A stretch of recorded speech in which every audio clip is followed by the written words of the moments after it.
Hi everyone. सो ये एक बहुत ही ज्यादा प्यारी वीडियो होने वाली है बिकॉज आप लोगों की डिमांड थी कि भैया वर्बल एबिलिटी हमें पढ़ा के दो, जो भी अपडेट हुआ है टीसीएस के अंदर। सो भाई साहब, आपको एक चीज बता देता हूँ कि आपने डिमांड करी, हमने पूरी करते हैं।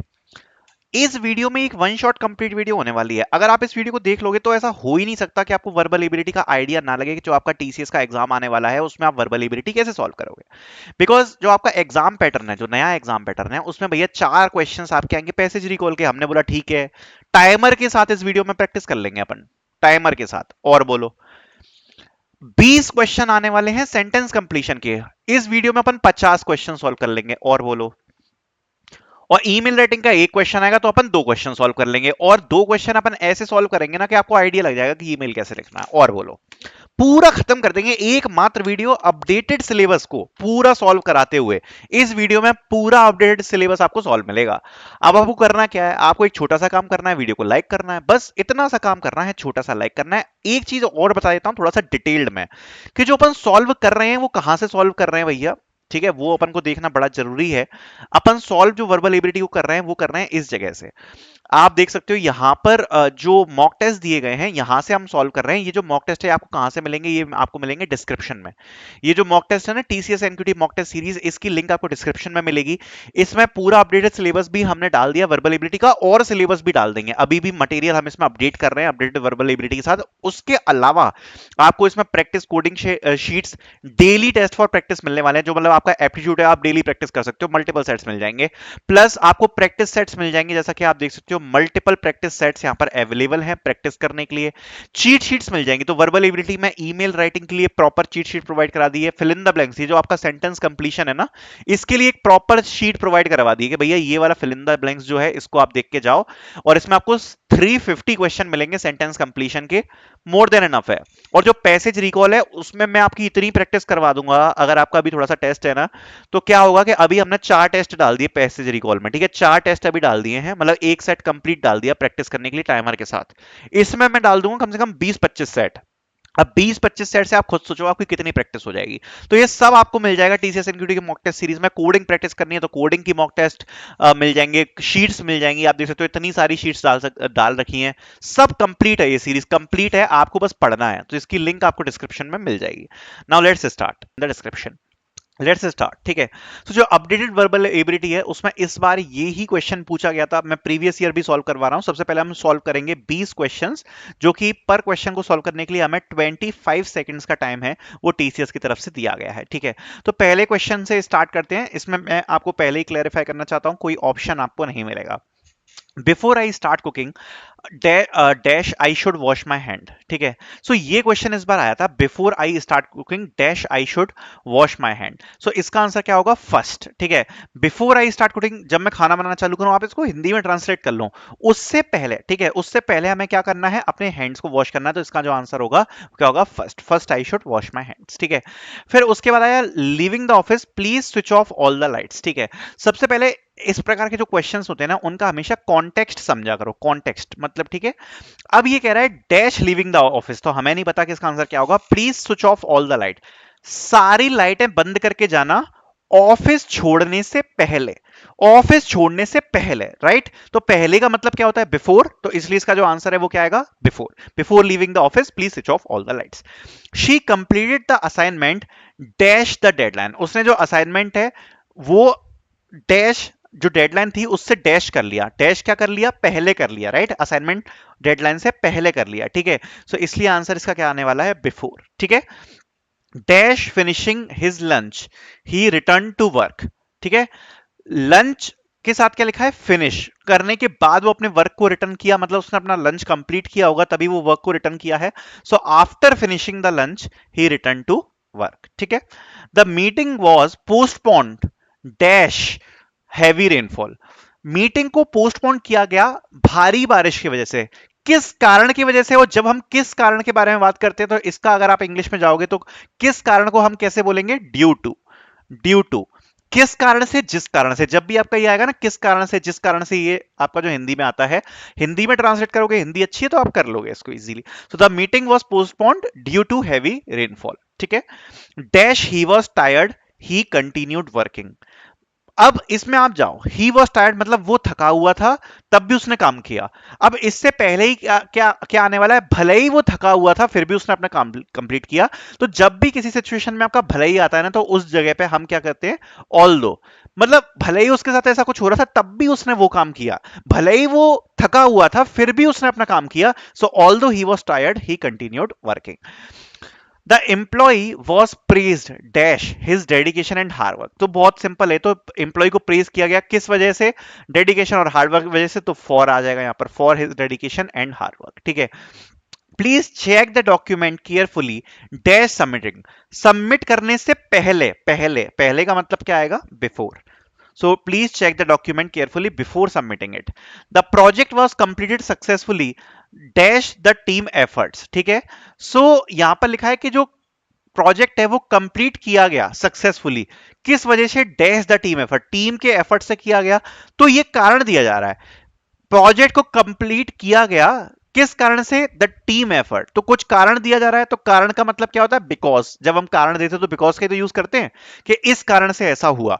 सो the project was complete successfully because of the team efforts. ठीक, the power failure the presentation was delayed. तो अभी हमने इस चीज को डिस्कस किया था, किस कारण से, जिस कारण से, अभी मैंने बोला था ना, यही तो अभी हमने डिस्कस किया था, ड्यू टू हमने क्या यूज किया, जब भी हमें कारण देना होता है, राइट। सो किस कारण से प्रेजेंटेशन डिले हुई, पावर फेलियर की वजह से जो प्रेजेंटेशन है वो डिले हुई। तो किस कारण से, जिस कारण से, ड्यू टू आ जाएगा, due to the power failure the presentation was delayed. She arrive the station dash time. तो क्या होना चाहिए आप खुद बताओ इसका, ऑन आएगा, बिफोर आएगा, आफ्टर आएगा, क्या आएगा। तो अब इसमें आया है she arrived at the station, तो यहां पर आपका जो बिफोर है ये भी सही आंसर माना जाएगा, ऑन भी आपका सही आंसर माना जाएगा, बिकॉज इसमें आपको एक प्रॉपर वर्ड यूज किया है, आपको नहीं पता कि वो ऑन टाइम आई है या फिर बिफोर टाइम आई है। ठीक है, so she arrived the station before time भी हो सकता है, ऑन टाइम भी हो सकता है, तो इसमें कोई प्रॉब्लम है नहीं। तो इसमें आपके कॉन्टेक्स्ट बेस पे सारे आंसर सही माने जाएंगे।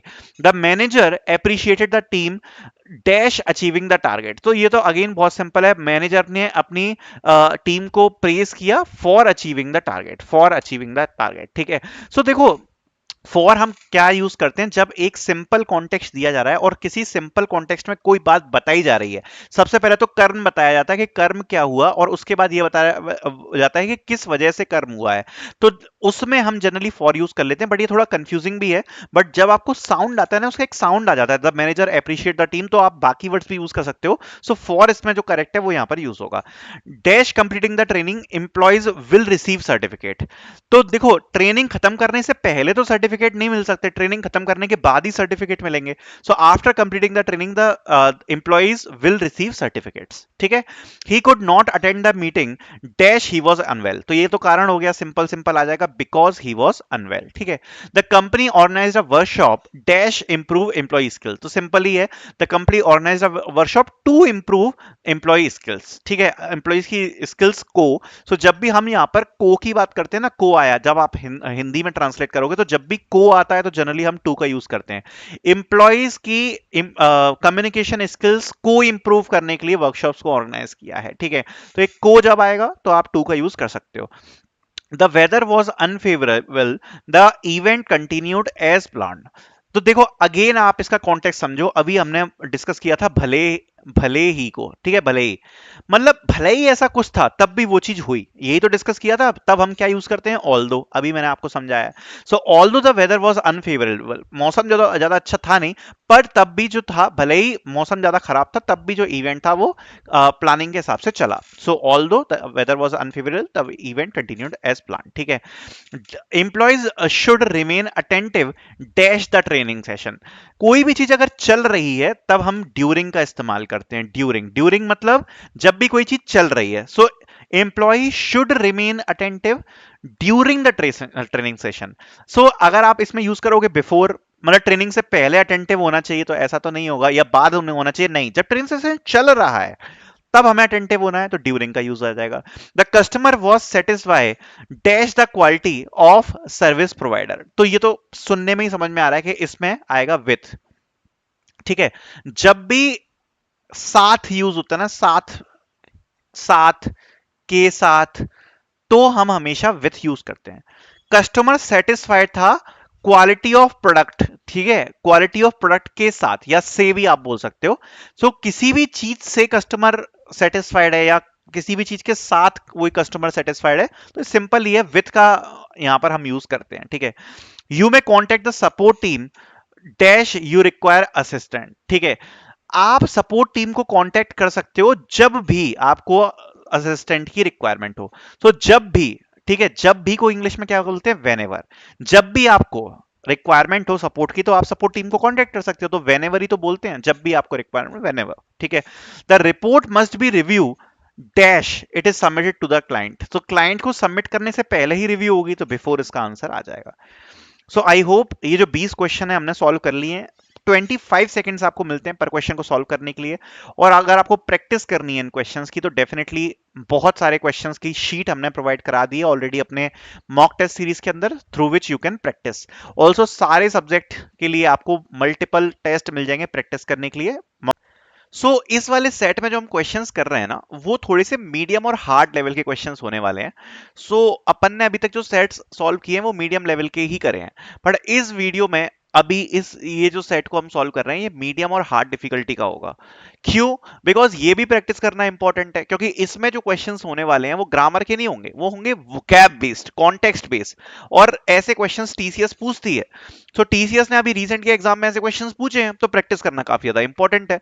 बट एक बार आप प्रैक्टिस कर लोगे ना अच्छे से इन क्वेश्चंस को, तो आपका काम हो जाएगा। और पूरा सेट हम सॉल्व करने वाले हैं 20 क्वेश्चंस का, जिससे आपकी अच्छी प्रैक्टिस हो जाए, ठीक है। तो स्टार्ट करते हैं। पहला क्वेश्चन कह रहा है, despite repeated assurance from the management the employees remain dash about the company long term stability. जो मैनेजमेंट था उसने काफी सारे रिपीटेड एश्योरेंस दिए, बहुत सारा बताया, लेकिन तब भी जो एम्प्लॉइज थे वो कंपनी की लॉन्ग टर्म स्टेबिलिटी के बारे में डैश रहे, क्या रहे, डैश रहे, मतलब अपन बोल सकते हैं डाउटफुल रहे। डाउटफुल रहे, सिंपल सा आंसर है। कॉन्टेक्स्ट में क्या फिट बैठ रहा है, डाउटफुल या अनश्योर या स्केप्टिकल या सस्पिशियस या अनकन्वीनियंस्ड, आप कुछ भी बोल दो, सारे आंसर सही माने जाएंगे। बिकॉज ये सारे आंसर्स के सिनोनिम है और इनको एआई डिटेक्टर की तरफ से चेक किया जाता है कि भाई जो आपका कॉन्टेक्स्ट है वो सही बैठ रहा है कि नहीं बैठ रहा। अगर आप बोल रहे हो कि डाउटफुल अगर हम इसमें भर देंगे, तो आप एक बार खुद भर के देखो कि आंसर सही है कि नहीं। Despite repeated assurance from the management, मतलब काफी ज्यादा एश्योरेंस दिए गए, एम्प्लॉय जो थे, employees remained doubtful about the company long term stability, बिल्कुल परफेक्ट आ रहा है, कॉन्टेक्स्ट बिल्कुल सही निकल के आ रहा है। स्केप्टिकल आप बोल सकते हो, सस्पिशियस बोल सकते हो, सारे कॉन्टेक्स्ट बढ़िया आएंगे, तो सारे ही आंसर सही हैं। The witness testimony was so dash that the jury found it difficult to determine the truth. जो विटनेस था ना, उसकी जो टेस्टिमनी थी वो बहुत ज्यादा ऐसी थी, डैश थी, कि जो ज्यूरी थी वो यहां पर सच्चाई नहीं पता कर पा रही थी। तो कैसी होगी भैया? अगर विटनेस कंफ्यूज कर रहा है जूरी को, तो वो कंफ्यूजिंग ही होगी। The witness testimony was so confusing अपन बोल सकते हैं, या कॉन्ट्राडिक्टरी भी बोल सकते हैं भाई, कॉन्ट्राडिक्टरी होगी, कॉन्ट्राडिक्टरी है, इस चक्कर में जो ज्यूरी है वो सच्चाई निकल ही नहीं पा रही, या इनकंसिस्टेंट भी बोल सकते हैं। तो ये अगर आप सारे वर्ड इसमें फिट करके देखोगे तो बिल्कुल सही निकलेगा। The witness testimony was so contradictory that the jury found it difficult to determine the truth, बिल्कुल सही आंसर है। तो ये सारे आंसर्स हो सकते हैं, इनकंसिस्टेंट, कंट्राडिक्टरी, कन्फ्लिक्टिंग, कंफ्यूजिंग, कुछ भी, ठीक है। Although the proposal appeared attractive at first glance, पहले तो प्रपोजल काफी ज्यादा अच्छा लगा। अब more careful analysis revealed several dash flaws, ठीक है। तो हम बोल सकते हैं फंडामेंटल फ्लॉज, क्योंकि जब भी फ्लॉज की बात आती है ना, तो जनरली अपन क्या बोलते हैं कि इस चीज में बहुत फंडामेंटल फ्लॉज हैं, मतलब जो बेसिक फंडामेंटल्स होते हैं ना उसमें ही फ्लॉज हैं। तो इसके लिए मेरे हिसाब से तो दिमाग में जो सबसे पहले आंसर आया वो फंडामेंटल आया है, बट इसमें लिखा है देखो, बेसिक फ्लॉज है, फंडामेंटल है, इनहेरेंट है, सीरियस है या हिडन है, सारे आंसर आ जाएंगे। जैसे अगर आप बोलोगे कि इसमें कुछ हिडन, अब अपन को तो नहीं पता ना क्या फ्लॉज थे, अपन को तो बस फिल इन द ब्लैंक्स भरना है, अगर आप हिडन भी भरोगे तो सही आंसर है, पूरा कॉन्टेक्स्ट में फिट बैठ रहा है। Although the proposal appeared attractive at first glance, अब more careful analysis revealed that several hidden flaws, मतलब बाद में पता पड़े केयरफुल एनालिसिस के बाद कि हिडन फ्लॉज क्या थे। तो हिडन भी आंसर बिल्कुल सही है, फंडामेंटल भी सही है, सीरियस फ्लॉज भी बिल्कुल सही है, तो ये सारे आंसर सही है। The professors lecture was dash that only a few student could fully grasp it's implication, जो प्रोफेसर का लेक्चर था वो बहुत ज्यादा क्या होगा, डिफिकल्ट होगा, तभी तो ज्यादातर बच्चे नहीं समझ पाए। कॉम्प्लेक्स बोल सकते हैं, बहुत ज्यादा कॉम्प्लेक्स था, या अनक्लियर था, एडवांस था, ये सारे आंसर फिट हो जाएंगे। The professor lecture was so unclear that only a few students could fully grasp it, implication या डिफिकल्ट या एडवांस या कुछ भी अपन भर सकते हैं, ठीक है। His refusal to compromise stemmed from an dash believe that his position was morally superior, उसने कॉम्प्रोमाइज करने के लिए भैया क्यों मना किया, क्योंकि उसको ऐसा लग रहा था कि वो मॉरली जो है वो सुपीरियर है, ठीक है। तो ये चीज उसकी बिलीफ थी। अब बिलीफ कैसा होता है, फर्म बिलीव होता है, राइट। ज्यादातर अपन बिलीव के साथ क्या यूज करते हैं, फर्म बिलीव है, मेरा ये फर्म बिलीव है, स्ट्रॉन्ग बिलीव है, ये भी तो हम बोलते हैं कि मेरा स्ट्रॉन्ग बिलीफ है, ये मेरा फर्म बिलीफ है। तो मेरे हिसाब से ये जो दोनों आंसर हैं ये बिल्कुल कॉन्टेक्स्ट में सही सही बैठेंगे।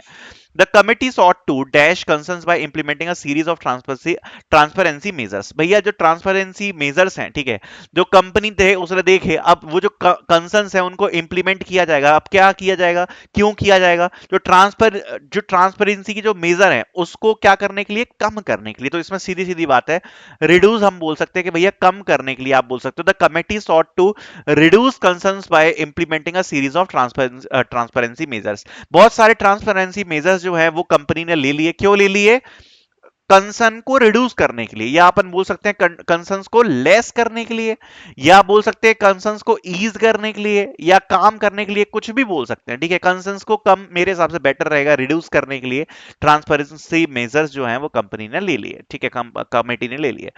The politician attempt to evade the question was viewed as deliberate act of dash, ठीक है।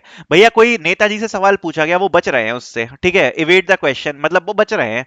तो क्यों बच रहे होंगे भैया, क्या एक्ट ऑफ, उसको क्या बोल सकते हैं, एक्ट ऑफ डोजिंग। मेरे हिसाब से डोजिंग का जो वर्ड है वो सबसे ज्यादा फिट इसमें बैठेगा। इसको तो एक्ट ऑफ डोजिंग ही बोला जाएगा ना, क्वेश्चन नहीं ले रहे हो आप, ठीक है। सो इसको डोजिंग ही बोल सकते हैं अपन। सो डोजिंग आप बोल सकते हो, या फिर इसमें लिख सकते हैं अवॉइडेंस, कि भाई क्वेश्चन को अवॉइडेंस कर रहे हो। वरना आप बोल सकते हो इवेजन भी बोल सकते हो, या फिर ऐसे डिफिकल्ट वर्ड भी आप बोल सकते हो, ज्यादा आप सुप्रीम ज्ञानी हो इंग्लिश के तो। बट मेरे हिसाब से डोजिंग एक काफी बढ़िया वर्ड है, कि भाई जो क्वेश्चंस थे इसको एक्ट ऑफ डोजिंग बोला जाता है, मतलब क्वेश्चन से हम बच रहे हैं, ठीक है। तो ये हम इसमें सूट कर जाएगा। The rapid spread of misinformation served to dash public disrupt in the institution, ठीक है। जो रैपिड इंफॉर्मेशन थी वो सर्व करी जा रही थी पब्लिक डिस्टर्ब क्रिएट करने के लिए इन द इंस्टीट्यूशन, ठीक है। क्यों पब्लिक डिस्टर्ब क्या करना है, बढ़ाने के लिए, राइट। तो इंक्रीज मेरे हिसाब से सही होगा। जो मिस इंफॉर्मेशन थी वो फैलाई जा रही थी, क्यों, बढ़ाने के लिए, ठीक है। जो पब्लिक डिस्टर्ब था वो बढ़ाने के लिए, इंक्रीज करने के लिए, या अपन बोल सकते हैं कि वर्सन वर्सन करने के लिए और बुरा करने के लिए, ठीक है। डीपन, एग्रेवेट, बहुत सारे वर्ड है, कुछ भी हम यहां पर यूज कर सकते हैं। Her conclusion was were based on the evidence rather than mere dash or a personal opinion, ठीक है। सो यहां पर सीधी सीधी बात है, उसके जो कंक्लूजन है वो बेस थे एविडेंस पर, मतलब सबूत के आधार पर थे, मतलब पर्सनल ओपिनियंस के बेस पर नहीं थे, ठीक है। या फिर आप बोल सकते हो गैसिंग के बेस पे नहीं थे, क्योंकि और लगा हुआ है ना, तो गैसिंग के बेस पे नहीं थे, अजम्पशंस के बेस पर नहीं थे, और पर्सनल ओपिनियन के बेस पे नहीं थे, एविडेंस के बेस पे थे। तो बहुत सारे अपन वर्ड यूज कर सकते हैं, gas word, guessing, assumption, speculation, okay. और ये हो गए महान जो अंग्रेजी वाले हैं उनके लिए, ठीक है। फिर आया the discovery of new documents help to dash several long standing historical misconception, ठीक है। एक नया डॉक्यूमेंट फाइंड किया, उसने क्या किया, वो जो बहुत ज्यादा मिसकंसेप्शंस थे उनको क्लियर किया। ये बोल सकते हैं हम, the discovery of new documents help to clear several long standing historical misconception. Simple सा वर्ड है, क्लियर कर दिया उसने। या बोल सकते हैं करेक्ट कर दिया, रिमूव कर दिया। मेरे हिसाब से क्लियर ज्यादा अच्छा रहेगा, क्योंकि करेक्ट हमें नहीं पता ना कि वो जो मिसकंसेप्शन थे वो मतलब उसके साथ क्या किया, करेक्ट किया है या वो वैसा ही सही था, जो भी हो। लेकिन मेरे हिसाब से क्लियर एक प्रॉपर वर्ड यहां पर आ जाएगा, ठीक है। The CEO remarks were carefully crafted to avoid dash any unnecessary controversy. बहुत सारे वर्ड्स हम इसमें यूज कर सकते हैं, क्योंकि सीईओ का जो रिमार्क था वो केयरफुली क्राफ्ट किया था। जो सीईओ ने अपनी टिप्पणी दी बहुत ज्यादा संभल कर दी, क्या चीज अवॉइड करने के लिए, एनी अननेसेसरी कंट्रोवर्सी, ठीक है। सो अपन बोल सकते हैं to avoid creating any unnecessary, मतलब कोई भी कंट्रोवर्सी क्रिएट करने से बचने के लिए उसने केयरफुली क्राफ्ट किया। तो क्रिएटिंग मेरे हिसाब से एक बहुत अच्छा वर्ड है, ठीक है। स्टार्टिंग बोल सकते हैं किसी कंट्रोवर्सी को स्टार्ट करने के लिए, प्रवोकिंग, ट्रिगरिंग, बहुत सारे वर्ड है इसमें, तो सिंपल ही क्वेश्चन है, कुछ भी यूज कर सकते हैं, ठीक है।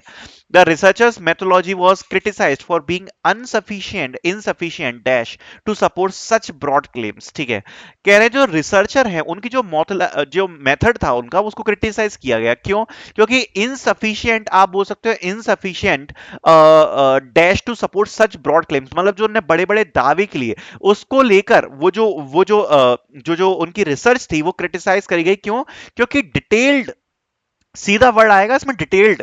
The researchers methodology was criticised for being insufficiently detailed to support such broad claims, ठीक है। या फिर आप बोल सकते हो इनसफिशिएंसी, मेरे हिसाब से डॉक्यूमेंटेड भी बोल सकते हो कि भाई डॉक्यूमेंटेड नहीं थी प्रॉपर तरीके से। या फिर आप बोल सकते हो यहां पर केयरफुल भी ठीक वर्ड है मेरे हिसाब से, insufficiently careful to support such broad claims, कुछ भी आप यूज कर सकते हो, ठीक है।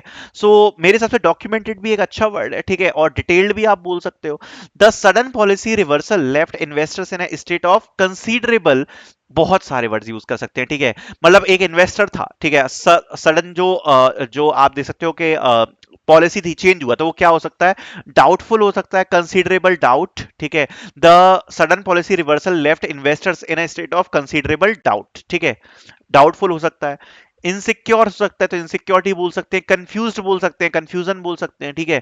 सो कंसीडरेबल कंफ्यूजन एक सही वर्ड है, डाउट सही है, तो कुछ भी अपन यूज कर सकते हैं। द जज dismiss the argument on the ground that it was fundamentally, ठीक है, फिर से आया फंडामेंटली, और अभी हमने डिस्कस किया था फंडामेंटली क्या होते हैं, फ्लॉज होते हैं। It was fundamentally flawed. अब ये चीज क्लियर हुई कि नहीं? अगर ऐसा क्वेश्चन आ गया ना टीसीएस में से, चुटकी में कर दो, क्योंकि अभी हमने डिस्कस कर लिया है फंडामेंटली एक प्रॉपर वर्ड है जब फ्लॉस की बात करी जाती है। तो जैसे ही मैंने पढ़ा मेरे तो दिमाग में ही आ गया, आंसर को देखने की जरूरत ही नहीं है, सिनोनिम्स। द जज dismiss the argument on the grounds that it was fundamentally flawed, ठीक है। या रॉन्ग भी बोल सकते हैं, लेकिन ये बहुत ईजी वैसा वर्ड हो जाता है कि 50% ठीक लगेगा सुनने में, बट फंडामेंटली उन्होंने जानबूझ के यूज किया है कि आप फ्लॉड यूज करो यहाँ पर, ठीक है। फॉल्टी ठीक है, इनकरेक्ट ठीक है, बट फ्लॉड बेटर वर्ड है। His extraordinary memory allowed him to dash even the most obscure detail from decades earlier. Simple सा word है. His extraordinary memory allowed him to remember even the most obscure detail from the decades earlier. ठीक है, तो remember ही तो proper word आएगा, recall बोल सकते हो, recall करने के लिए, recollect, retrieve कुछ भी बोल सकते हैं, तो ये तो simple ही था. The peace agreement remains dash largely because neither side fully trusts the other, ठीक है। The peace agreements remains, इसको साइलेंट भी बोल सकते हैं, ठीक है, रिमेन्स साइलेंट, या वीक भी बोल सकते हैं, ठीक है, वीक या साइलेंट बढ़िया है। The peace agreement remains silent largely because neither side fully trust the each other, या बोल सकते हैं the peace agreement remains weak, ठीक है, largely because neither side fully trust each other, ठीक है। तो मेरे हिसाब से डेलिकेट एक बहुत अच्छा वर्ड है, ठीक है, डेलिकेट एक बहुत अच्छा वर्ड है। The peace agreement remains delicate largely because, तो मेरे हिसाब से डेलिकेट काफी अच्छा वर्ड लगा मुझे, ठीक है। सो ये भी अपन यूज कर सकते हैं। The author writing style is characterized by an almost dash. फिर से एक इजी क्वेश्चन आया। द जो ऑथर की राइटिंग स्टाइल थी वो कैरेक्टराइज करी गई by an almost dash attention to details, ठीक है। तो सीधी सीधी बात है, इसमें हम क्या यूज करेंगे, केयरफुल। केयरफुल, क्योंकि देखो मेरी बात सुनना ध्यान से, केयरफुल कैसे आएगा इसमें। The author's writing style is characterised by an almost careful attention to detail. जब अटेंशन टू डिटेल की बारे में बात की जा रही है तो अटेंशन टू डिटेल मतलब उसने बहुत ज्यादा ध्यान दिया है। जब ध्यान दिया है तो जब अपन ध्यान देते हैं तो कैसे देते हैं, बहुत केयरफुली देते हैं, या आप बोल सकते हैं कि बहुत डिटेल्ड वे में देते हैं ध्यान। मतलब कोई एक ऐसा वर्ड आएगा जो थोड़ी गहराई में लेके जाए, मतलब थोड़ा सा उस चीज को हम लेकर सीरियस हैं। केयरफुल बताता है कि हम सीरियस हैं, डिटेल्ड बताता है हम सीरियस हैं। बाकी precise, precise attention to details बोल सकते हैं कि बिल्कुल प्रिसाइज अटेंशन टू डिटेल्स। बाकी और वर्ड जैसे थोरो आप है, मेरे हिसाब से ये अच्छा वर्ड नहीं है इसके लिए। जब अटेंशन टू डिटेल की बारे में बात की जाती है तो केयरफुल, डिटेल्ड, प्रिसाइज, ये सब बढ़िया वर्ड्स हैं। The diplomat handle the crisis with remarkable dash preventing further escalation. भैया जो डिप्लोमेट्स थे उनने क्राइसिस को कैसे हैंडल किया, ठीक है, प्रिवेंटिंग फर्दर एस्केलेशन, जिससे फर्दर एस्केलेट ना हो। तो इसको हम बोल सकते हैं सेंसिटिवली, बहुत ज्यादा सेंसिटिवली हैंडल किया जिससे फर्दर एस्केलेशन ना हो। या बोल सकते हैं कि भाई स्किल, स्किल मेरे सबसे अच्छा वर्ड नहीं होगा। The diplomat handle the crisis with remarkable, हाँ स्किल, स्किल बहुत अच्छा वर्ड होगा। रिमार्केबल स्किल के साथ उनने जो था क्राइसिस उसको हैंडल किया। वैसे मैं यूज करूंगा तो सेंसिटिवली करूंगा, ठीक है, सेंसिटिविटी वर्ड मेरे को ज्यादा बेटर लगा। The diplomat handle the crisis with remarkable sensitivity preventing the future further escalation. लेकिन रिमार्केबल स्किल भी बहुत बढ़िया वर्ड है, ये भी बढ़िया है, मेरे दिमाग में सेंसिटिविटी आया था, ठीक है।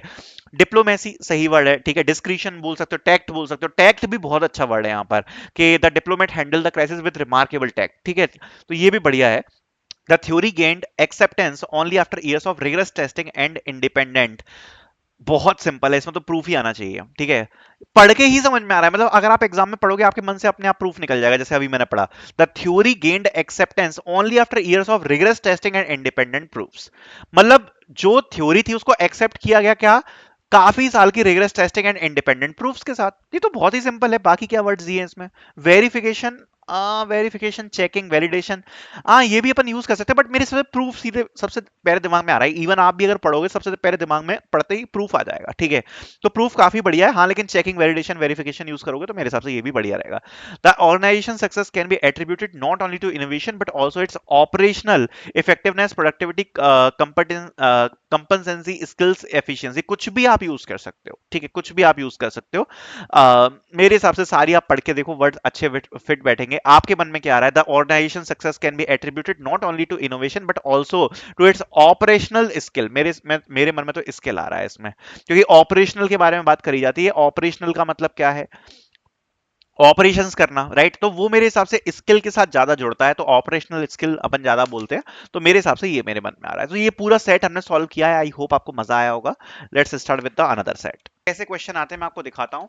एंड बच्चे 5 या 6 क्वेश्चन भी सही नहीं कर पा रहे।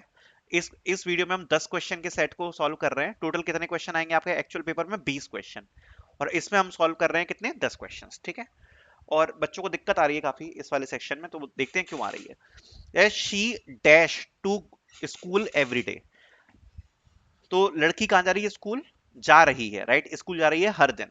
तो गोज आ जाएगा, क्योंकि अगर आप इसके ग्रामर देखोगे तो टेंस में क्या फिट होगा, यहां पर goes. So she goes to school every day, ठीक है। They dash football yesterday evening. अब यहां पर बच्चे गलती कर रहे हैं, ठीक है। तो यहां पर क्या आ सकता है, यहां पर मल्टीपल चीजें आ सकती हैं, ठीक है। कल शाम की इवनिंग में उनने फुटबॉल जो था वो खेला। सो अगर आप देखोगे तो ये पास्ट का सेंटेंस है, शाम की इवनिंग की बात हो रही है ना, ठीक है। सो यहां पर शायद आप यूज करो they were playing, they were playing, okay, they were playing football yesterday evening. या हमने यूज किया they played, okay, football yesterday evening. So basically क्या होता है ना, कि जो भी आपका सेंटेंस है जरूरी नहीं है उसका एक फिक्स आंसर हो। ये चीज याद रखना, फिक्स आंसर जरूरी नहीं है हो। ये जो चीज है ना, टीसीएस कैसे चेक करेगी, इसके मतलब मल्टीपल आंसर्स हो सकते हैं, हो सकता है एक आंसर हो, दो आंसर हो, तीन आंसर हो। बट जो टीसीएस चेक करेगी कि जो आपने आंसर्स भरे हैं ये एआई की तरफ से चेक होगा, वो कॉन्टेक्स्ट में सही बैठ रहा है या नहीं, जो आपने आंसर दिया है वो सही है कि नहीं। सो मल्टीपल आंसर्स हो सकते हैं, ऐसा नहीं है कि मल्टीपल आंसर्स नहीं हो सकते, मल्टीपल आंसर्स हो सकते हैं। बट जो भी फिल इन द ब्लैंक्स दिया है या सेंटेंस कंप्लीशन दिया है, उसके कॉन्टेक्स्ट में वो आंसर सही बैठना चाहिए, फिट बैठना चाहिए। अगर ग्रामर का क्वेश्चन है तो प्रॉपर ग्रामर वहां पर होनी चाहिए। सो ये चीज बेसिकली जो है वो आपको यहां पर याद रखनी है, ठीक है। सो ऐसे क्वेश्चंस आपको देखने को मिलेंगे, तो ऐसे क्वेश्चंस आपको काफी प्रैक्टिस करने पड़ेंगे, एटलीस्ट 300 क्वेश्चन प्रैक्टिस करके जाना। अगर मैं आपको दिखाऊं तो हमने अपने कोर्स में वैसे ऑलरेडी शीट प्रोवाइड करवा रखी है, आप चीट शीट के अंदर जा सकते हो। इसमें आप जैसे जाओगे फिल इन द ब्लैंक्स के अंदर, आपको लगभग शायद 300 350 क्वेश्चन देखने को मिलेंगे। कितने मिलने वाले हैं, 50, 100, 200, 300, 350 क्वेश्चन हैं, आप देख सकते हो, ठीक है। तो 350 क्वेश्चन आपको फिल इन द ब्लैंक्स के देखने को मिलेंगे, आप देख सकते हो। एंड अगर आप ये प्रैक्टिस करके चले जाते हो तो आई थिंक ये मोर देन इनफ होगा आपके सेंटेंस कंप्लीशन के लिए। ऑलरेडी हम लोगों ने जो शीट है इसकी प्रोवाइड करवा दी है, ठीक है। सो ये आपको मिल जाएगी हमारे कोर्स के अंदर। सो इसके बाद अगला क्वेश्चन देखते हैं। दे हैव बीन वेटिंग, अगर they have been waiting dash 2 hours, तो इसमें तो फॉर ही आने वाला है। कितने घंटों से वेट कर रहे हैं, 2 घंटों से वेट कर रहे हैं, तो फॉर यहां पर आ जाएगा, ठीक है। ही इज टॉलर, जब कंपैरिजन की बात हो रही है तो ही इज टॉलर क्या आएगा, देन हिज ब्रदर, ठीक है। कंपैरिजन कर रहे हैं ना, अपने भाई से ज्यादा लंबा है, ठीक है। So is taller than his brother, ठीक है। There dash a book on the table. So there are आ सकता है, नहीं आ सकता, क्योंकि बुक लिखा हुआ है। बुक क्या है, सिंगुलर है। अगर यहां पर सिंगुलर है तो सिंगुलर फॉर्म ही यूज करना पड़ेगा, तो there is a book on table. क्या ये हो सकता है there was a book on table, ये भी हो सकता है there was a book on table, कोई दिक्कत नहीं है। ये भी आप लिख सकते हो देयर वॉज अ बुक। मैंने क्या बोला, मल्टीपल आंसर्स हो सकते हैं, ठीक है। लेकिन क्या आप लिख सकते हो there were a book on table, नहीं, वो गलत हो जाएगा, ठीक है। सो ये आपके ऊपर है, आप क्या कॉन्टेक्स्ट में क्या यूज करना चाहते हो, बट सही होना चाहिए, ठीक है। So we dash him since Monday, ठीक है। हमने उसको मंडे से नहीं देखा, ठीक है।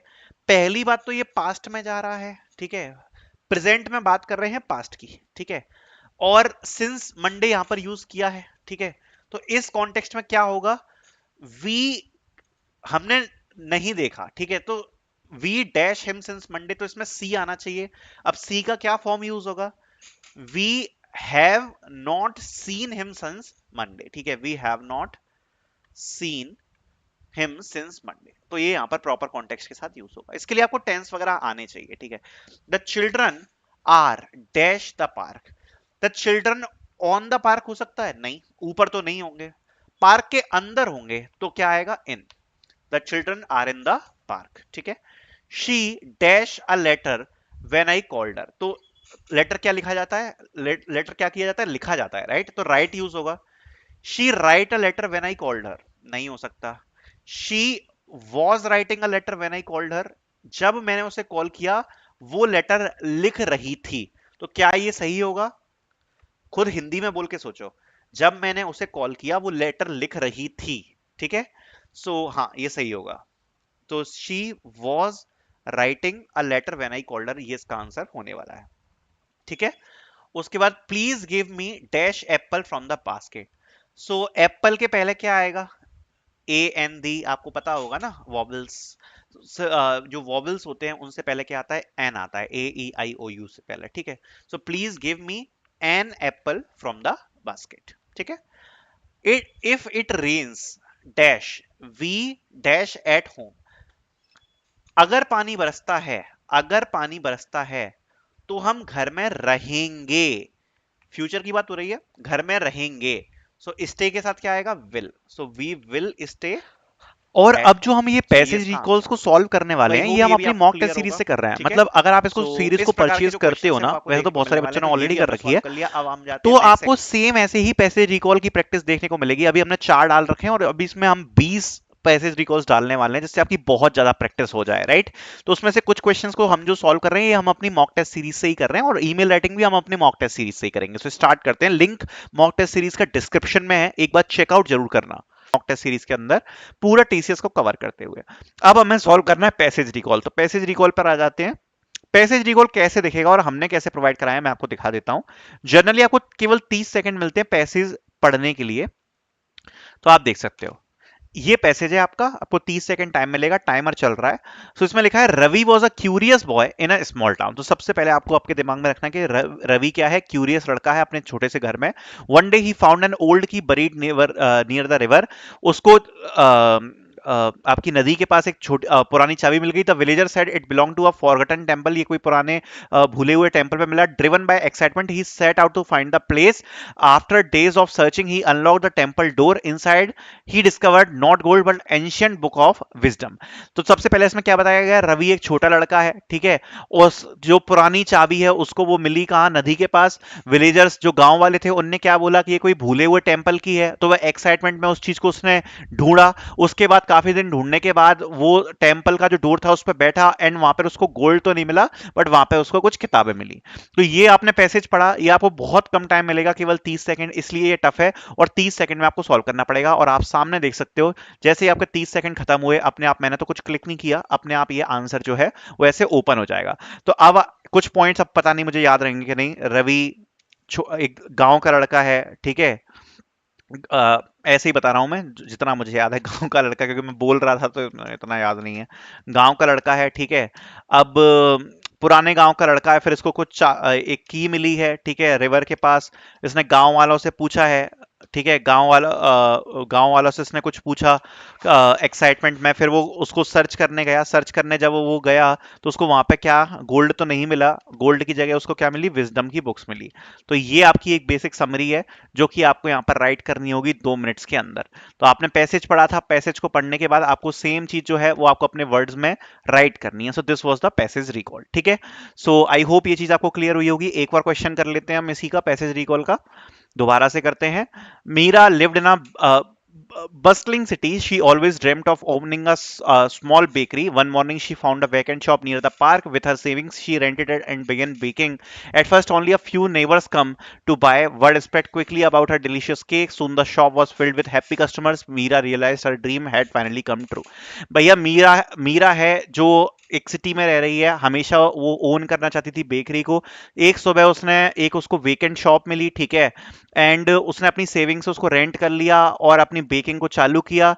उसके बाद शुरू में तो कुछ कम ही पड़ोसी आए उसके बाद, लेकिन उसके डिलीशियस केक के कारण जो उसकी कहानी थी वो फैल गई और फिर हैप्पी कस्टमर से भर गई।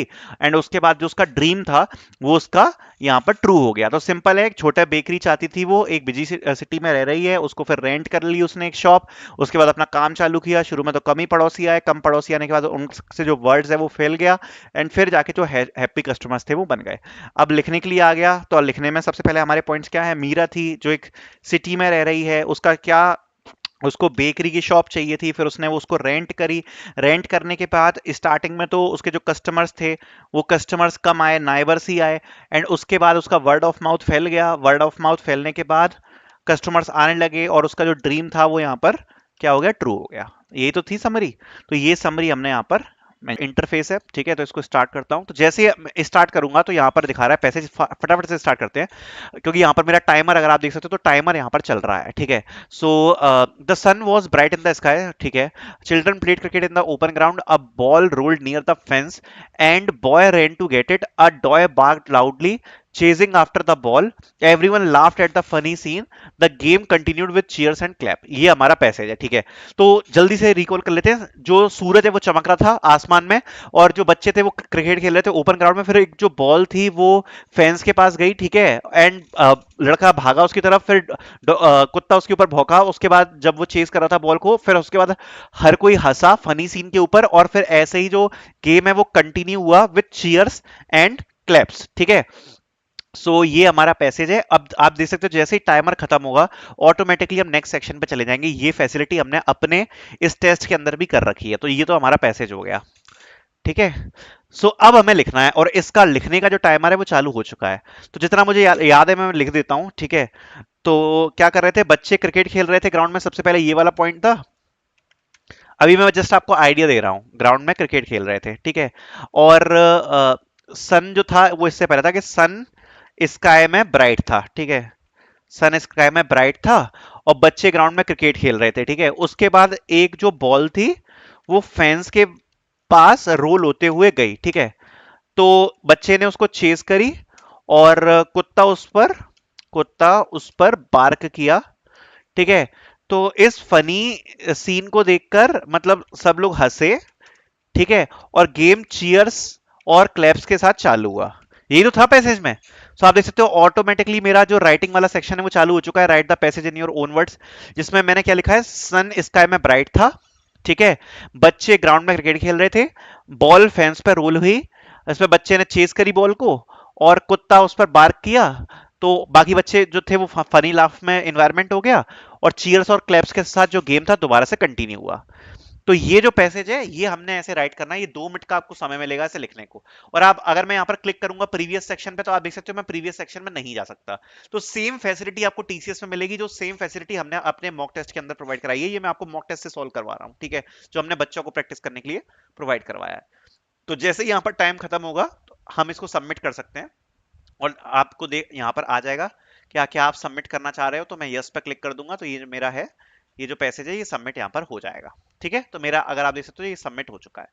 एक पैसेज रिकॉल को और सॉल्व कर लेते हैं अगेन। अब आप लोग भी कोशिश करना कि आप फटाफट से याद रख पाओ जो भी उसमें लिखा है, ठीक है। तो मैं स्टार्ट करता हूँ नेक्स्ट क्वेश्चन को। The bell rang in the school, children rushed out of the classroom, some ran to the playground with footballs, other gathered near the water tap to drink. A teacher smiled watching the happy faces, the afternoon breeze moved the trees sway, laughter filled the air all around the school yard was full of energy. ये तो मेरे को difficult लग रहा है काफी ज्यादा, कि एक बेल बजी स्कूल में, ठीक है, और चिल्ड्रन क्लासरूम से रश करे, कुछ प्लेग्राउंड फुटबॉल की तरफ भागे, अदर जो थे वो वाटर टैप की तरफ भागे, टीचर हंसा हैप्पी फेसेस को देख के, एंड ये आफ्टरनून ब्रीज था, मेड द ट्रीज स्वे, ओके। एंड जो हंसी का वातावरण था वो हवा में भी घुल मिल गया था, एंड जो स्कूल यार्ड था वो फुल ऑफ एनर्जी से भरा था। तो ये पूरा पैसेज है, फटाफट से याद कर लो कि बेल स्कूल की बजी, चिल्ड्रन भागे और कुछ प्लेग्राउंड की तरफ भागे, कुछ वाटर टैंक के, टीचर हंसा हैप्पी फेसेस को देख के, और आफ्टर, हाँ चलो ठीक है। तो सबसे पहले क्या था इसमें, बेल बजी, ठीक है, बच्चे भागे प्लेग्राउंड की तरफ, कुछ बच्चे प्लेग्राउंड की तरफ भागे, कुछ वाटर टैंक की तरफ भागे। टीचर स्माइल किया, ठीक है, टीचर स्माइल किया। और आफ्टरनून ट्रीज स्वे वाला एनवायरनमेंट था। और जो स्कूल यार्ड था उसमें मतलब फन एयर में घुली थी, ठीक है, ऐसा समथिंग कुछ था, राइट, जितना मुझे याद है। सो बेसिकली अब ये हमने मेन पॉइंट लिख लिए जो हमारा पैसेज था। और अब हम फटाफट से जो भी पैसेज हमें लिखना है वो हम यहाँ पे लिख सकते हैं अपने खुद के वर्ड्स में। लाइक बेल स्कूल की बजी, उसके बाद बच्चे जो थे कुछ प्लेग्राउंड की तरफ भागे, कुछ वाटर टैंक पे भागे, टीचर ने स्माइल करी, आफ्टरनून ट्रीज वे वाला एनवायरनमेंट था, स्कूल यार्ड जो था वो पूरा का पूरा जो वातावरण था वो फन जो थी वो एयर में घुल गई थी। आई थिंक इतना कुछ था पैसेज में जो हमने लिख लिया मेन पॉइंट। तो ये जो आपको समरी थी पैसेज की ये लिखनी थी, इसी प्रकार से आपका जो क्वेश्चन है वो आपको देखने को मिलेगा। सो आई होप ये भी आपको क्वेश्चन जो कि लास्ट सेक्शन है ईमेल राइटिंग। सो ईमेल राइटिंग का एक क्वेश्चन सॉल्व करने वाले हैं, ये भी हमने अपने मॉक टेस्ट के अंदर ही दे रखा है तो उसी से सॉल्व करेंगे। सब कुछ अवेलेबल है मॉक टेस्ट सीरीज के अंदर। तो आप देख सकते हो ईमेल राइटिंग जो पेपर में क्वेश्चन आया था वो ये आया था, recommend colleague to employee of the year award, ये हमने ऑलरेडी डाल दिया है।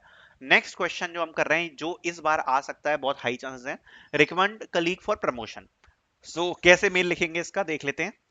Dear manager, I would like to recommend Miss Priya Verma for promoting to a higher role within our department. सबसे पहले अपने कलीग को रिकमेंड करना है प्रमोशन के लिए, तो सबसे पहले पहली लाइन में क्या आएगा, हम अपना कॉन्टेक्स्ट क्लियर करेंगे कि ये मेल क्यों लिख रहे हैं। सो हमने पहली जो लाइन है उसी में कॉन्टेक्स्ट क्लियर कर दिया, I would like to recommend Miss Priya Verma for promotion to a higher role within our department, ठीक है, पहली लाइन में क्लियर कर दिया। फिर उसके बाद हमें बताना है क्यों हम ऐसा चाहते हैं, तो उसके लिए एक समरी देंगे हम छोटी सी।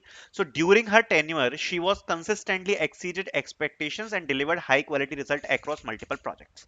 सो हमने एक छोटी सी समरी दे दी। अब हम थोड़ा सा डिटेल में बताएंगे। Priya has demonstrated strong leadership abilities by effectively coordinating with team members and ensuring smooth project execution. She frequently takes ownership of challenging assignments and completes them with professionalism and attention to details.